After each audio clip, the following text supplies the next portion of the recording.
Okay, we just wrapped up the 15-city live tour. Like, literally, this is my first day back in the studio. The tour was amazing, really. It was awesome. It was so good to meet the fans of The Strange, Dark, and Mysterious in person. That was really cool.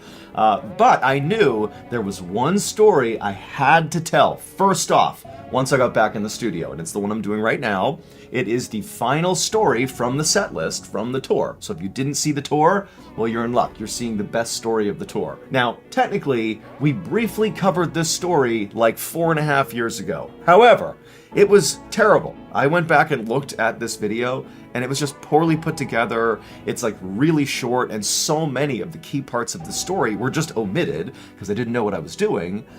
But now I sort of do, and this story was completely broken down, restructured, rewritten, and the end result is this totally horrifying, like, encore story from the live tour that I really think, even if you've heard the OG before, you're gonna love this one. In the fall of 1986, Frank Bowen, along with his two daughters, Tina, who was 15, and Karen, who was 9, they experienced just a terrible loss. So Frank's wife and the girl's mother suddenly passed away from cancer. And so that in and of itself was obviously tragic and terrible, but what made it even worse is that, she had been a working mom, and her income was a vital part of just making ends meet in the Bowen household. And so as soon as she passed away, as much as Frank just wanted to be there for his girls to help them grieve the loss of their mother, he really couldn't. He started immediately having to pick up all these late night shifts at his job, again, just to make sure financially the family was whole. And so it's like within days of the mother passing away, Frank is out late at work, and these two poor girls are just stuck at home by themselves, just totally grief-stricken and alone. And so in October of that year, on one of those nights where Tina and Karen were home alone and their dad was out working late, these girls, you gotta remember, they desperately miss their mother.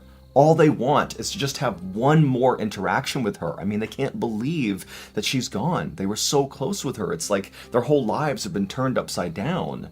And so on this night that they're home alone, putting themselves to bed, they start talking about how, man, I just wish there was just a way to communicate with mom. And at some point, one of the girls says, wait a minute, maybe there is a way to do that. So the girls owned a Ouija board, and a Ouija board is basically a way people believe they can speak to the dead. It looks sort of like a game board. It's got letters and numbers on it, and it's got a yes and a no on there. And there's this thing called a planchette, which is basically like this little free-floating dial, almost like a pointer, that you can place on the board. And people that use the Ouija board will place their fingertips right on the edge of the planchette. And they will literally just say things like, if there are spirits in the room with me right now, give me a sign. And in theory, if there are, the spirits will move the planchette around so that people have their fingertips on it, but they're not controlling it, and it will move around the board and land on yes or no, or spell things out or give numbers. It's just a way people believe they can speak to the dead. And so Karen and Tina are like, why don't we get our Ouija board out and have a seance? Let's try to communicate with mom and see if she manipulates the board and gives us a sign that she's here with us. And so, Tina and Karen, they get their Ouija board, they go down into the basement of their house, they lay it out, and they put their fingers on the planchette, and after a minute, one of the girls is like, hey mom, are you here with us right now? And they have their fingers on the planchette, but nothing happens. So again, the girls kind of wait a minute, and they try again, mom, if you're here with us right now, please, anything, just move it even a little bit, show us you're here with us right now. Nothing happens. And so over and over and over again for over an hour, the girls just sit there asking every combination of question they can possibly think of to try to elicit a response from their mother, who they so want to believe is like with them right now, sort of looking out for them. But no matter how earnestly and passionately they asked these questions, the planchette never moved. So the seance didn't work. And so the girls, it's not clear if they literally believed they were actually going to get a reaction from their mom, but, this was pretty disappointing. It was like another reminder that, mom really is gone. And so they packed up their Ouija board, very frustrated, and they went upstairs to their respective bedrooms on the second floor of the house. They climb into bed, and they try to go to sleep. So their father is still out at work. He won't be home for some time, and the girls know this. They know that they are home alone until they fall asleep. And so they're laying in their bedrooms. It's totally dark. It's quiet. And as they're laying there, the girls begin to hear a tapping sound coming from somewhere in their house. Now, it was clear to them that the tapping was not coming from the floor of the house they were on. It was coming from somewhere either on the first floor or maybe down in the basement. But, at first, the tapping sounds didn't really alarm them at all. It just sort of sounded like, house sounds at night. The sound of machines whirring or clicking, or maybe branches outside striking the side of the house, or who knows what. But they seemed sort of like harmless sounds that you would expect at night. However, as the tapping sort of persisted, it wasn't really consistent tapping sound. It was more sporadic, but it was consistently sporadic. Like it was obvious whatever this was, it wasn't stopping. As that continued, the girls began to tune in more and more to it and started wondering, like, what is this? And at some point, the younger of the two girls, Karen, the 9-year-old, she started to get spooked. The sound was kind of freaking her out. And so she got out of her bed and she left her room. She goes down the hallway. She comes into Tina's bedroom and she goes up to her big sister and she's like, "Do you hear that tapping sound?" And Tina's like, "Yeah, what is that?" And so the two girls, they leave Tina's bedroom together. They go out into the hallway. They can still hear the tapping. It's kind of coming from downstairs somewhere. And the girls, they walk to the top of the stairs, basically looking down the stairwell that wraps down to the first floor. They can't see the first floor. They can only see, the halfway point, the landing. And they're hearing the tapping sound coming from somewhere down there. And the girls are just kind of listening, not really reacting. And at some point, one of the girls says, "Wait a minute. What if this tapping sound is Mom? What if the seance we did worked? What if she is here and now she's giving us a sign that she's with us right now? What if it's her?" And so feeling sort of excited all of a sudden, one of the girls just says, "Mom, is that you down there?" And immediately there's a response. Tap, tap, tap. Something from downstairs is reacting to their question. And the girls are psyched. This is what they wanted when they did their seance. All they wanted was some interaction with their mother, and they think right now they're getting it. They're talking to their mom. And so after getting that tap, tap, tap response, one of the girls asks another question. "Mom, if it's really you, give us another sign. Really show it's you." Tap, tap, tap. Something for sure is interacting with them downstairs. And the girls 100% believe it's their mother, and again, they are thrilled. And so the girls, they start walking down the stairs, firing off more questions to their mom, and even though some of their questions weren't really yes or no questions, they would always get that sort of tap, tap, tap response. Like, again, something is interacting with them. And as they made their way down to the first floor, and they're hearing this tapping, and they're sort of following it around, it eventually brings them to the head of the stairs that leads down into the basement. And they open up the basement door, and they're asking more questions. They're getting those tap responses, and it's clearly coming from downstairs. And even though the girls are really excited, it's gotta be Mom, they weren't so confident that they were prepared to go down into the basement to follow after this tapping sound. So they sort of stopped at the top of the stairs, looking down into the basement. It's gotta be Mom, but it's still a little bit frightening to go down there. And so they stayed there right above the stairs looking into the basement, just constantly asking questions and getting responses from down in the basement from Mom. It was great. And eventually, after 30 minutes, 45 minutes, whatever it was, the tapping just stopped. The girls continued asking questions, but there was no longer any reaction from the basement. And so at that point, the girls, they're so excited. They really feel like they've been talking to their mom, and they're so jazzed up from this experience that they're like, we're not going to be able to sleep. And so the girls just stay awake in the kitchen until Frank comes home from work. And when Frank comes inside and he sees his girls are awake, it's like midnight or whatever it is, he's sort of surprised. But the girls rush up to him and they're like, "Dad, you wouldn't believe it. We had this seance and we heard this tapping sound and we know it was Mom. Mom is with us right now. We were talking to her." Now, Frank, he's totally caught off guard by what they're saying, but he also knows his girls, they're going through this horrible time in their lives. I mean, they've just lost their mother. He can't even imagine their level of grief. I mean, he's obviously grief-stricken, but this is their mom. And so he's seeing his girls for the first time in what feels like a long time, looking really happy and excited, and they're telling him that tapping sounds in the house are their mother. And so Frank, he's not going to pick holes in what they're doing. He's not going to question, what's actually happening in the house. Instead, as soon as they tell him all this stuff, he just goes, "You know what, girls? Of course your mom is here. Your mom will always be here. She will always be looking out for you. Your mom is with you right now in the house, I'm sure of it." And so the girls, they're so happy. Again, this was such an amazing experience. Their dad, he also agreed this is so good. And so the girls, they happily go upstairs to their bedrooms and they go to sleep. And Frank, truthfully, after having this exchange with his daughters, didn't really think much of it. Again, he's sort of thinking that, there wasn't really tapping sounds coming from his deceased wife. This is just some coping mechanism that the girls are using to deal with this tragedy. And he thinks, you know what? It's healthy enough. It's making them happy. What's the big deal? And so Frank, he goes to bed. Over the next few days, the tapping sounds in the house would continue. And they were no longer just coming from the basement. They were also coming from the kitchen. They were coming sometimes from the second floor. They were sort of coming from all over the house. But the girls were the only ones who could hear the sounds. Like every time they'd hear the tapping, if their dad was home, they'd call him over, but Frank wouldn't hear anything. Now again, Frank doesn't really believe that there's actually tapping happening. He doesn't think this is actually real at all, but he's playing along with it because, his girls are happy, clearly this is their coping mechanism. And so again, Frank's not thinking much of it. It's harmless. The girls are frustrated that he can't hear it, but again, it's overall still a very good thing. It's mom. Mom is trying to communicate with them.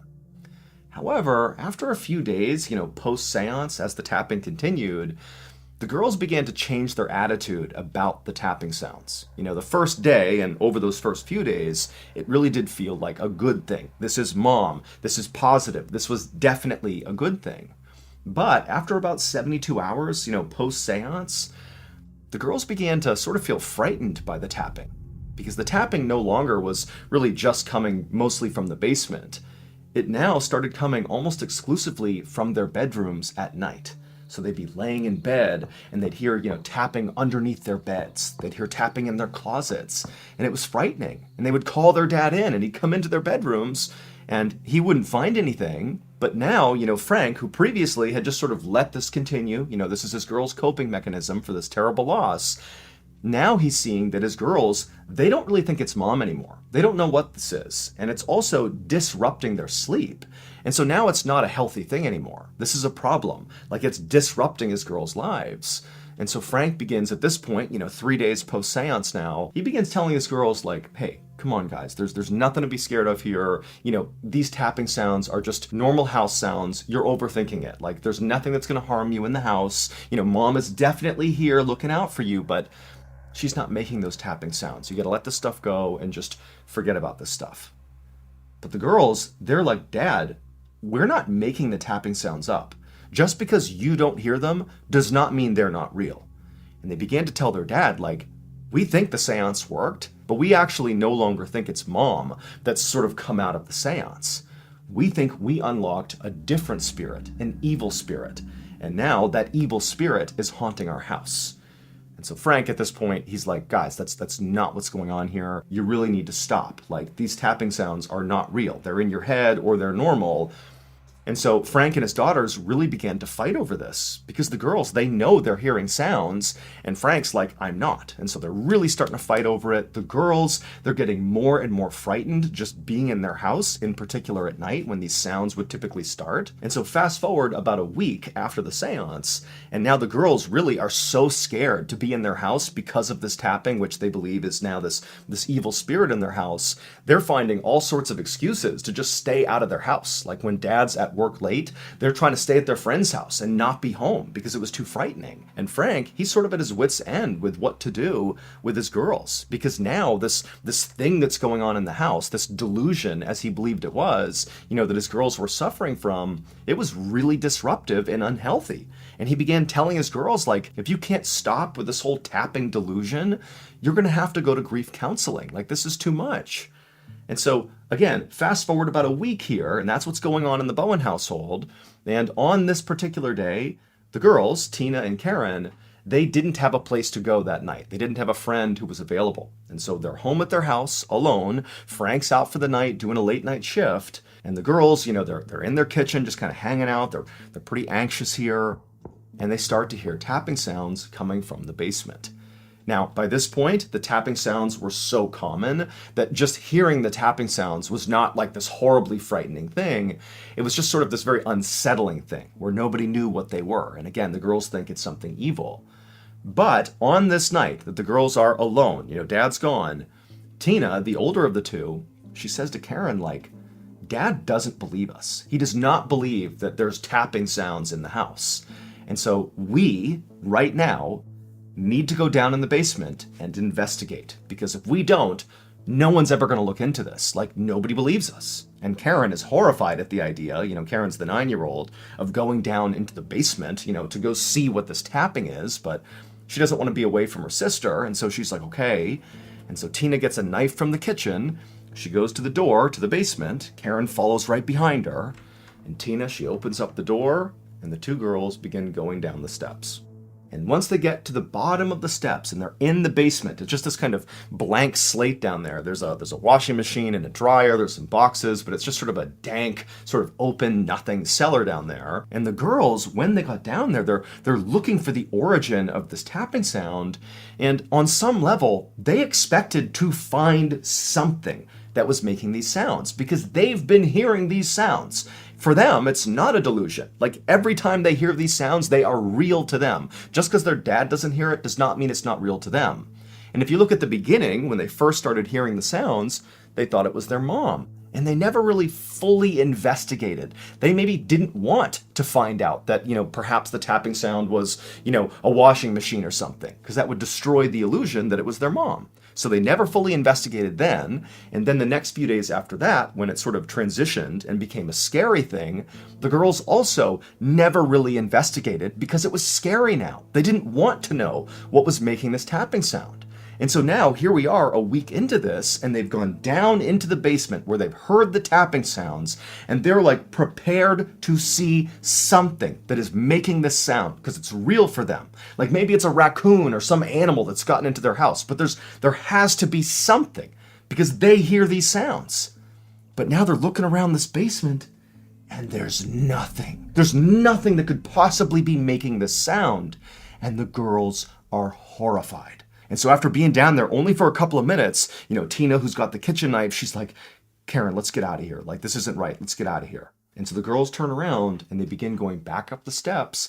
And as they do, they notice something on the stairway wall that they didn't see on the way down. Written in red on the wall are the words, "I'm in your closet. Come find me." And when the girls see that, they are horrified. And they sprint up the stairs, they bolt out of their house, they go to their neighbor's house, start banging on the neighbor's door. The neighbor comes to the door and he's like, "What's going on?" And the girls are like, "Oh my God, we had this seance, we've been hearing tapping in the walls, and now somebody's written on the walls, we don't know what's going on." And the neighbor is so confused, really doesn't understand what's happening. And he's like, "Look, girls, just come into my house, you're safe here, we'll wait for your dad to come home, he'll know what to do." And so the girls, they're hysterical. They go into the neighbor's house, they shut the door, and they wait. And then a little bit later, Frank Bowen, their dad, he comes home. The neighbor immediately flags him down and calls him over. And he's like, "Look, here's what happened. Your girls came over. They said, something about writing on the walls. I don't know." And Frank's like, "Okay, all right." And he tells his girls, like, "Look, stay here. You're safe here. I'll go check the house and make sure nobody's in there."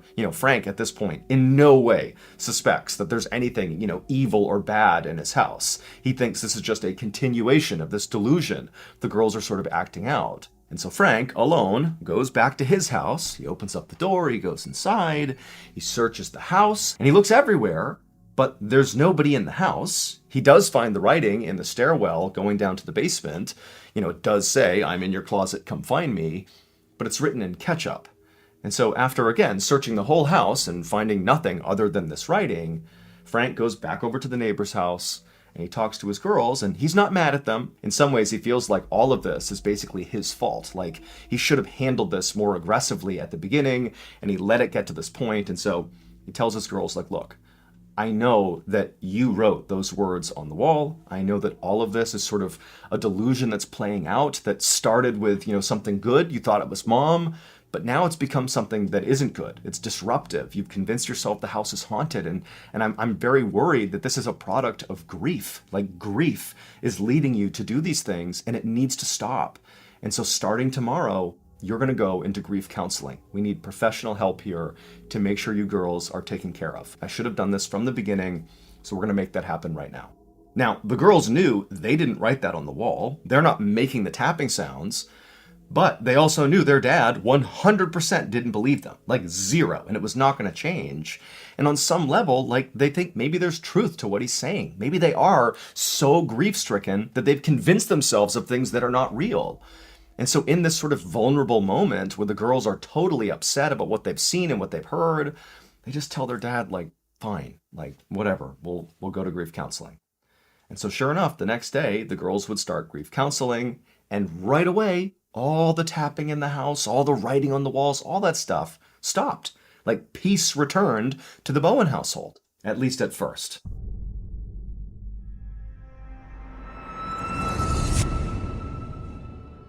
As you may already know, I recently was on tour. Me and my team spent 4 weeks traveling in a bus around the country, telling stories live to thousands of people. It was totally incredible and surreal.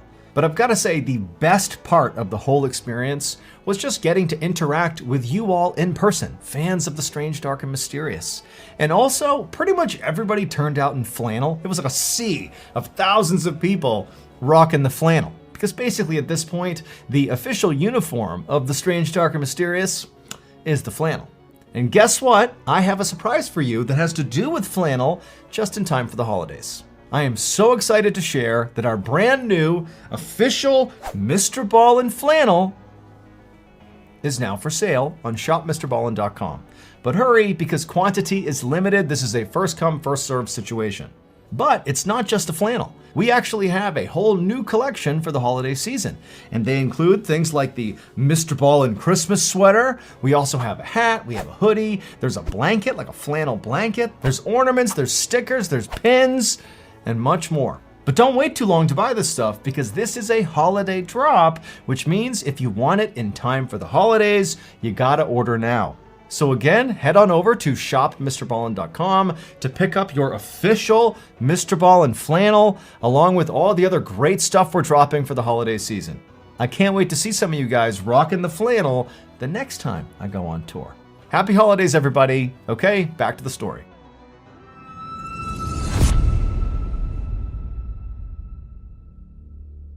Fast forward 3 weeks to December 8th, 1986. So this is 3 weeks after the girls began their therapy, and in those 3 weeks, the Bowen household is totally calm. There's no more tapping, nothing, everything is fine.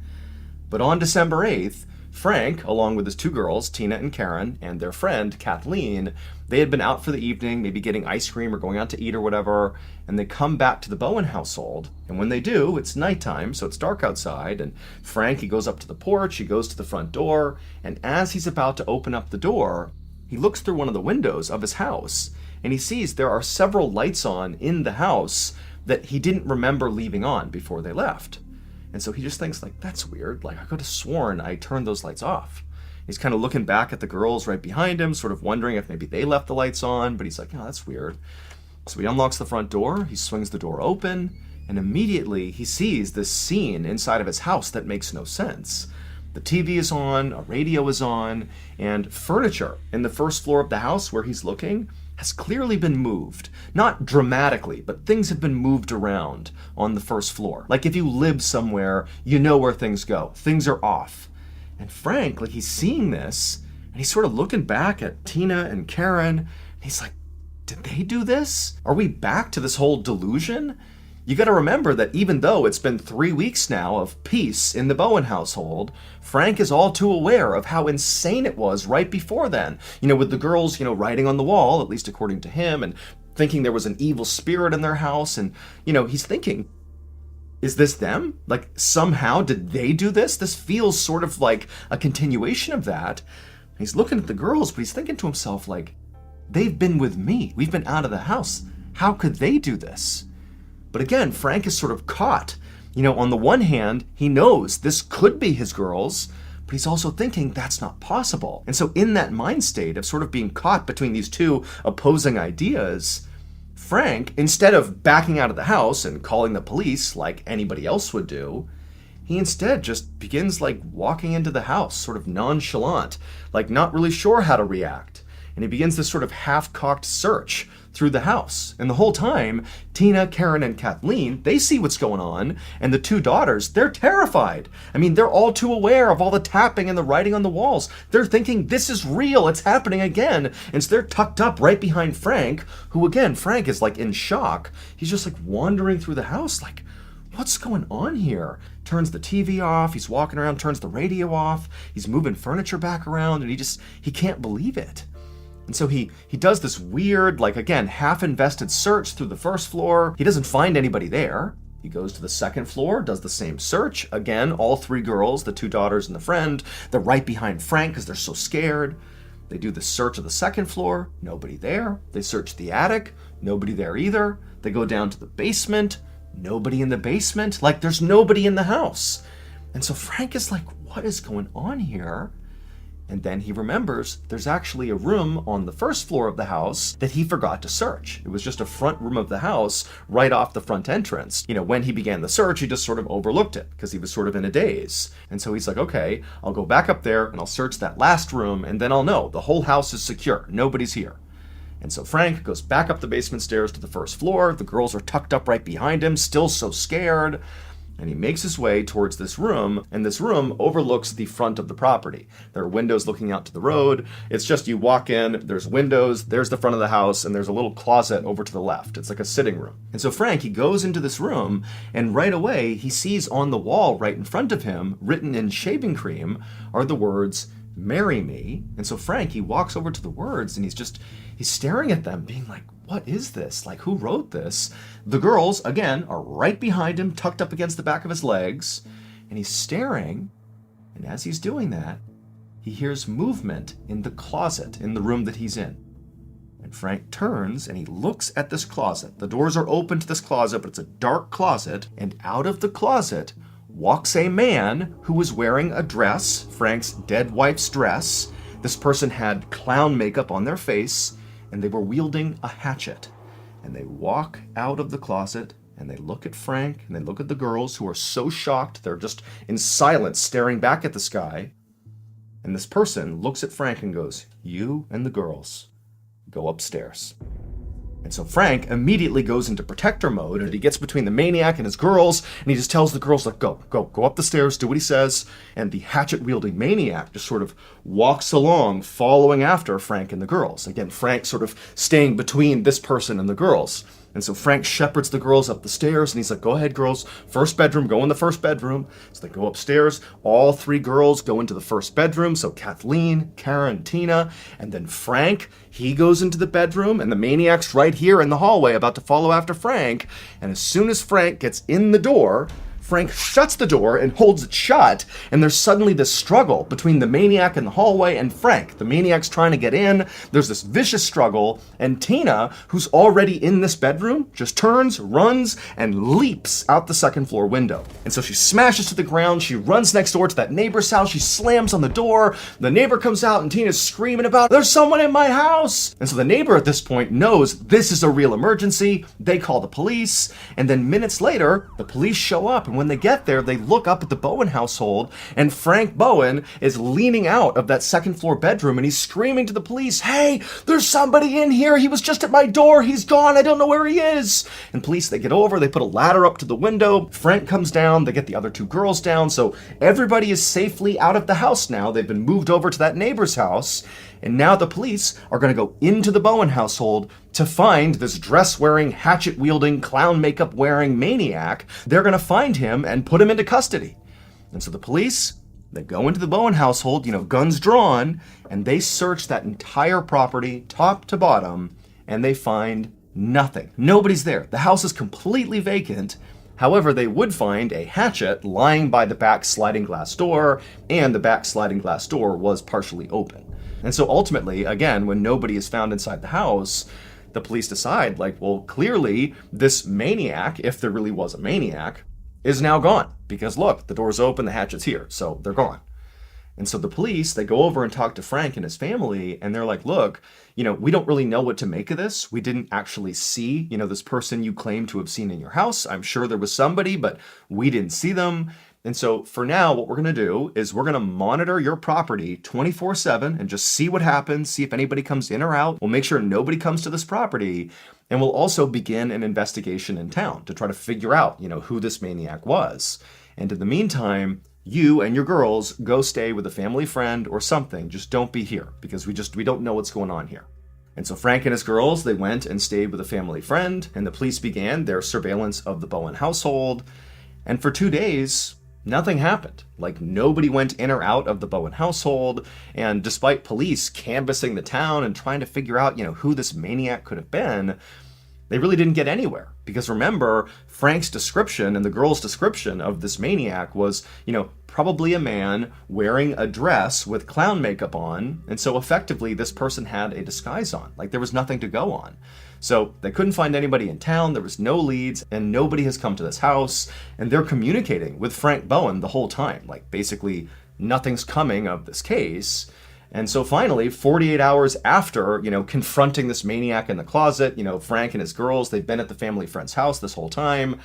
And Frank's like, you know what, it'd be great to get my toiletries and a few other things from my house, because basically they evacuated their house and didn't get a chance to pack or anything. And Frank's thinking, like, nothing's going on at the house. There's no leads in this case. It's got to be safe to go back to my house for a minute and get the things I need. And so he tells his girls to stay with his family friend, and Frank, by himself, goes over to his house, and it's broad daylight, and he's expecting to find a police officer, who's monitoring his property, and he can tell the officer, hey, I'm just going in real quick to get my stuff, and they would, let him go in and do that. But when he got to his house, he looked around, and he didn't see any police officer outside the property watching the property. And he's thinking, like, that's pretty weird. They told me they've been watching my property 24/7, like, where are they? But Frank's like, that's weird, whatever. So he gets out of his car and begins walking towards his front door. But as he's walking, for a second, out of the corner of his eye, he can swear he can see somebody moving in the second floor of his house. But when he looked up, nobody was there. But he was certain somebody had been moving around up there. And Frank's thinking to himself, like, wait a minute. Are the police monitoring my house from the inside? Is that what they're doing? They've been in my house? I could have sworn they said they were out of my house. And Frank's like, you know what? Just in case, I need to call the police because I don't want to walk in there and startle an armed police officer who's basically looking for an intruder. And so Frank, he goes to that neighbor's house and uses their phone, and he calls the police, and he's like, hey, are you in my house? Is that what you guys have been doing? You've been monitoring my house from the inside? And they're like, no, we have been watching it from the outside. Very likely what's happened here is you've arrived at your house at the exact moment when there is turnover happening between the police officers who are watching it from the outside. Meaning the officer who's been watching your house must have just left, and the incoming officer who will be taking over the next shift is probably on their way, or maybe they're there right now. And in fact, what you should do, Frank, is hang up with us, go back to your property, and very likely the officer will be there or be there soon, and you can talk to them and have them search your house just in case to make sure nobody's in there. And so Frank says, okay, he hangs up the phone, he goes outside, and sure enough, now there is clearly a police officer in a car outside of his property.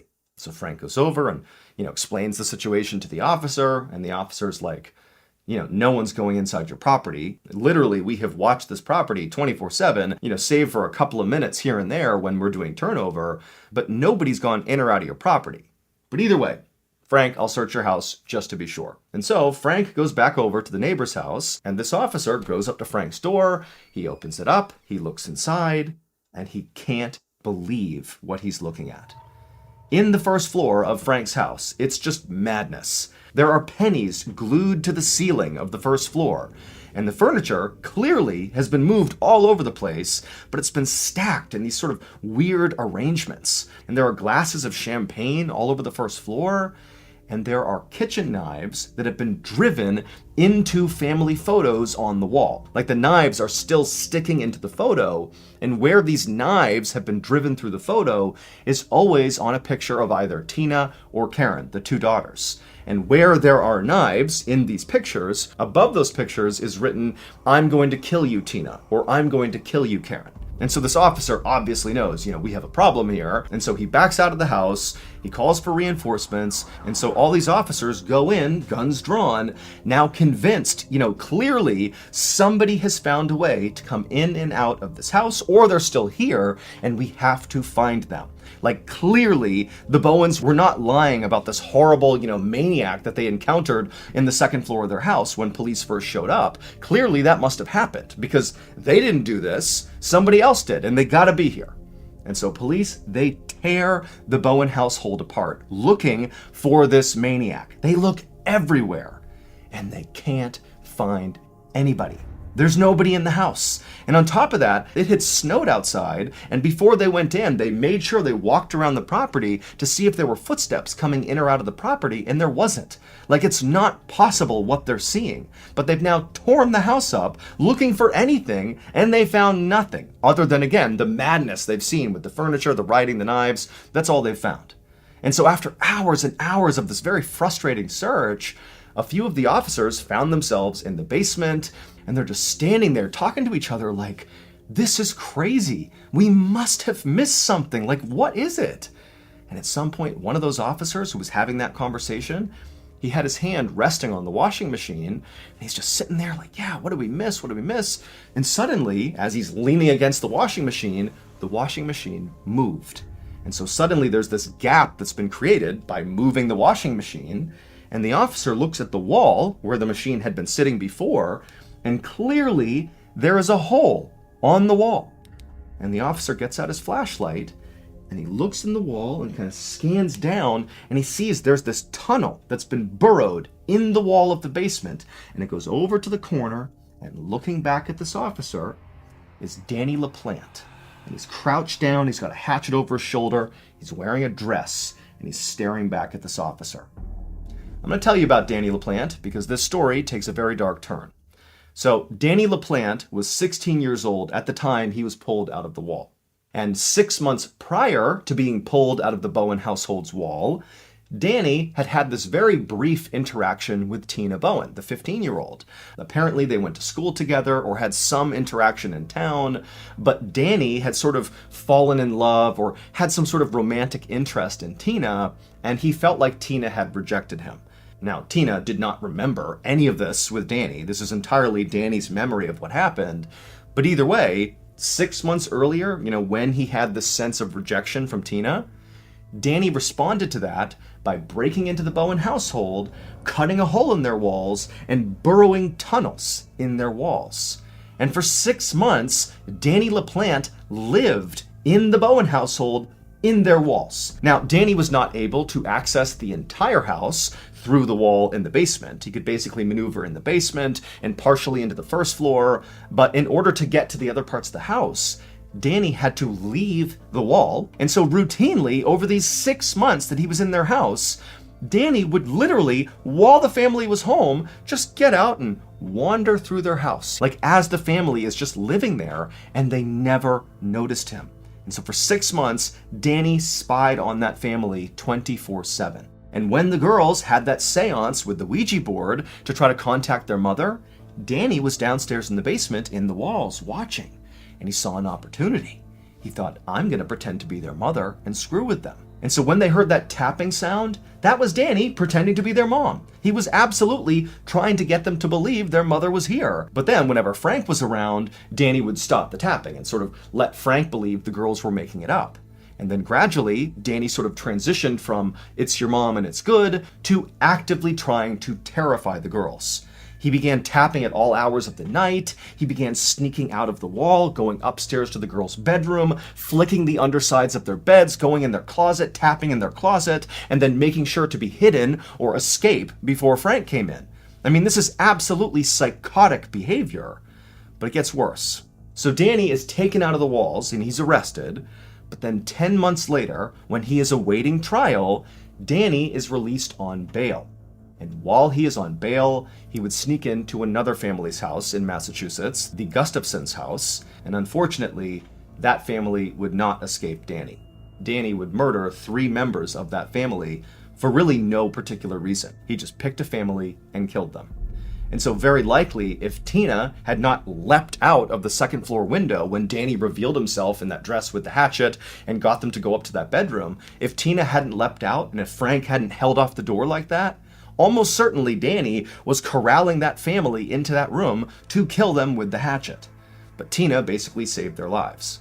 As of this video, Danny LaPlante is still alive and he's serving multiple consecutive life sentences, and he actually recently was put up for parole.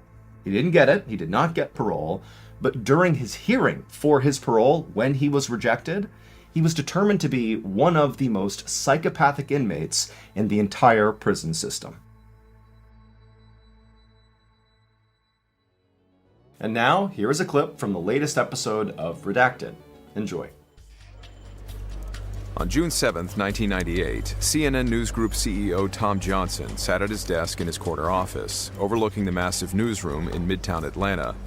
Below him, the workspace buzzed with energy. Journalists darted between desks, and banks of monitors flickered with breaking news reports. Johnson was in his element and loved his job.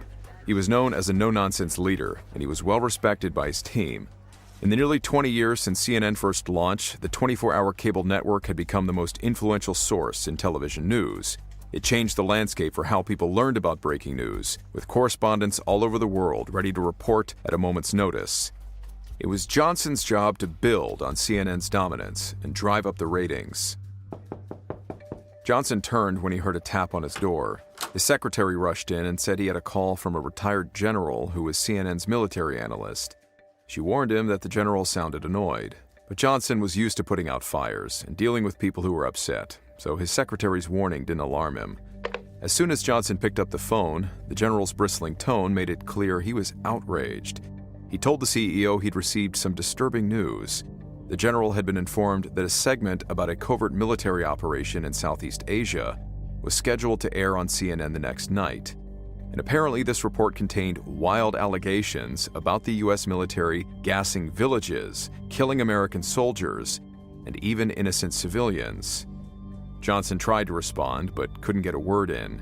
The general railed that neither he nor CNN's other top military analyst had been consulted about such a damning report. Johnson took a deep breath and said that the general was right. They did plan to air a segment tomorrow night about a covert military operation during the Vietnam War. It was the first episode of a new show called CNN Newsstand, a collaboration with Time magazine. Johnson assured him the story had taken almost a year of careful investigative journalism, but nothing Johnson said swayed the general.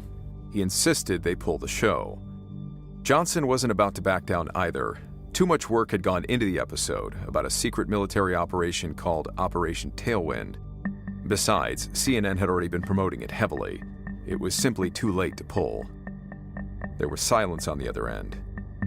Then the general spoke in an ominous tone. He told Johnson he was about to make the biggest mistake in the history of CNN. Johnson stood his ground. He ended the call by saying that the story was going to be a bombshell. Johnson would be right, but the story would explode in a way he never saw coming.